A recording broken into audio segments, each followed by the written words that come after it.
অনেকদিন পর ভোর ভোর ঘুম থেকে উঠে বেরিয়ে পড়লাম একটু গাড়ি চালাতে যাওয়ার জন্য। গাড়ি চালাতে চালাতে কিছুক্ষণের মধ্যে পৌঁছে গেলাম বাইপাসের রাস্তায়। কুয়াশা কুয়াশা পুরোটা কুয়াশা, শীতকালের যে রেশ সেটা ফিল করা যাচ্ছে।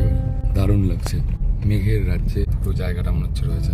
এই কুয়াশা ঘেরা সকালবেলায় গাড়ি চালাতে চালাতে আমরা পৌঁছে গেলাম বাইপাসের রাস্তায়। অনেকদিন পর বাইপাসে এসে কাশফুলের মাঝখান দিয়ে সূর্য ওঠা দেখছি, দারুণ দৃশ্য।